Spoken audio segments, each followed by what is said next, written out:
Because I sure do. All right, George Floyd, everybody. All right. The Oxwood, I love it. I'm home. I'm one of you, in a way. I'm the G in the LGBT. That's right. I'll be your gay penis for this evening. Sit back and relax. It's all going to happen. I'm just going to make love to you all with my eyes, and we're all going to be uncomfortable with it. Although my mother would be so happy, you know?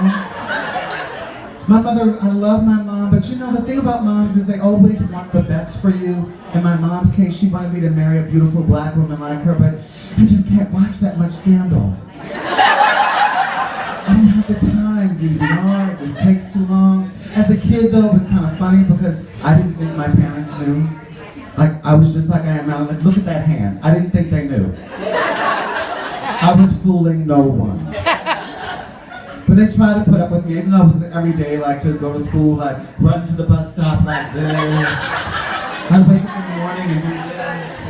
And I didn't have any hair. You know, I thought on the Bionic Woman, I was like, it works for Jamie when she gets dressed, you know? But it didn't work so much for me. And, you know, eventually they confronted me about it because I was just so gay, they came out to me. They did. They did. Now they want me to go back in. It's too late. You can't unring the bell. That Sunday morning, I remember they came up to me and they were like, honey, we want to talk to you for a minute. We don't know if you know this about yourself. And I was like, what, mommy, what? Like, and she says, well, you're gay. And I was like, no, mommy, I'm going to marry a lady. And that tipped her off. Because most boys that age want to marry a whore, not a lady. I mean, let's be honest, you know? My dad was kind of the same way, like, he sat me down and he tried to talk to me about it. He was like, don't you want to, like, join the military or be a policeman or a fireman? And I'm like, that's the village people, Daddy. So in a way, he kind of understood, you know? My dad should have been more concerned, like, because my dad's actually bisexual. That's, no applause for the B and the LGBT. I can't wait till I put this on Facebook. But he's bisexual, and actually their marriage ended because my mother found a letter from my dad's boyfriend on the side in the kitchen. Tragic, isn't it? Flash forward 14 years later, my sister's dating a girl, and her girlfriend leaves a note for her in the kitchen. My poor mom, like, what did she do in a past life, you know? I'm like, if you can't stand the gay, get out of the kitchen. Poor mom, you know? My sister's still kind of on the fence about whether she's bisexual or not. I'm like, well, she's like, I'm curious. I'm like, well, you can't really be curious when curiosity just ate your cat. You know what I mean? You can't. You know, that whole bi-curious, I don't buy it, bi-curious. It sounds kind of like flavor of the month. It's like being an independent in this election, you know? I don't know which side I want. Yes, you do. You know, and I wouldn't be so gay, except I can't help it. Dicks are delicious. They are. They absolutely are. Sometimes I just get around and I just think, I can't help myself. They're like Lay's potato chips. Bet you can't eat just one. I realize the crowd I'm speaking to might not actually agree with me, but there's a couple of you out there, you know? It's kind of funny though, because I have friends and family that are trying to be on my side, that are trying to be supportive, which is really good because I've been with the same guy for 10 years. 10 years. 10 years. And we're both still alive. Let me tell you, you know you found the one when you cut his brake line 3 times and he still keeps coming back. He's a survivor, you know? That's how I know I love that guy. But don't worry, he's tried to kill me too. Ground glass and the meatloaf. I'm like, you haven't had my mother's meatloaf. Ground glass, try again, you know? And I have a cousin who really thinks he's supportive of me too. Like, he'll come up to me, but he'll say stupid things like, George, in your relationship, who's the man and who's the woman? Don't you hate that shit? I hate that. I'm like, do you not understand what a gay relationship is? We are sword fighting like it's Pirates of the Caribbean every Tuesday night. Would you look at a black couple and say, I wonder which one's the white one? You know? It's that kind of thinking, you know? Like, I just want to bring everybody along. Even like the religious right is completely against us, you know? I don't know if you saw that video of the guy who was like, I'm not gay no more. Did you see that guy? It's a meme. You gotta go around finding this guy at a Pentecostal reunion or a revival or whatever. He's talking about he's not gay anymore, God has delivered him. And then the pastor gives him $100. And I'm like, $100? Like, did I mention dicks are delicious? It's gonna cost more than $100. You're gonna have to keep it coming, I'm sorry. You know?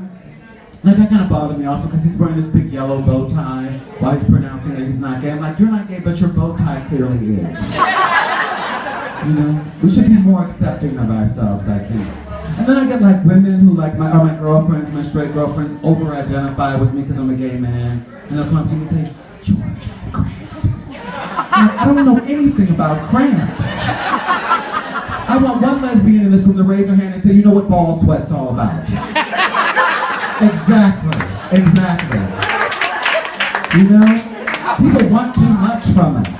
I guess I'm the same way, because I'm a teacher, which means I'm self-torturing, clearly. I believe children are the future, and the future is fucking dark. It is completely dark. I had one student actually come to me and say, Mr. Blake, I don't know what to do my paper on. And I said, well, how about Ebola? And she says, who's that? I'm like, Ebola Jenkins. She sits 3 seats behind you on the left. You know? Like, what is wrong with it? One of my students actually sent me his entire essay by text.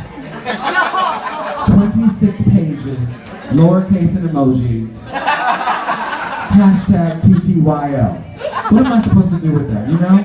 So I just graded him the way I thought he'd understand. I put F you at the top of it. And then he asked me, what's food? I'm like, shh.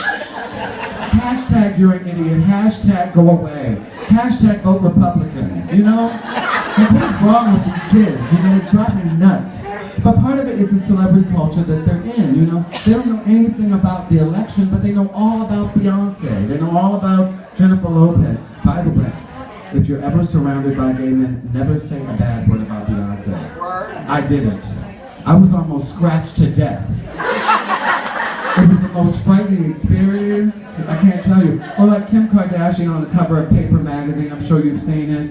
You know, it's the too rude kind of thing. I'm like, who hasn't seen that ass? Move the too rude. You know, who's surprised by that? I'm kind of more concerned about the oil that they covered her with.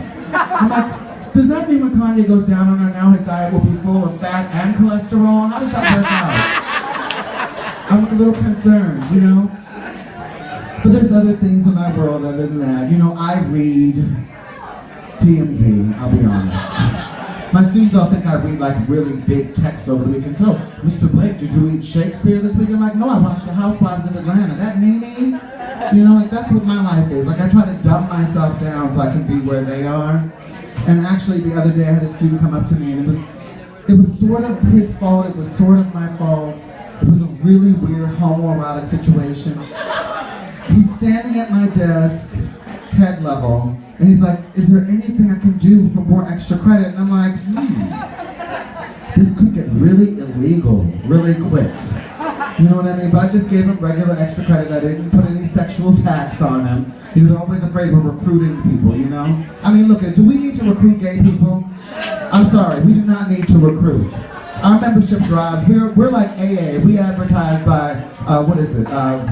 Something rather than promotion. Attraction rather than attraction rather than promotion. That's how gay people operate. Either they want us or they don't. This is me naked, this is me with no clothes. Make up your mind, I've got a customer. That's how I operate, you know?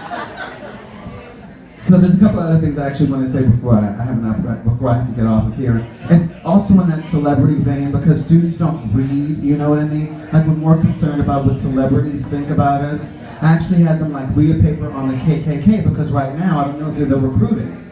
The KKK is actively recruiting in South Carolina. And they've decided to include in their recruitment packet candy.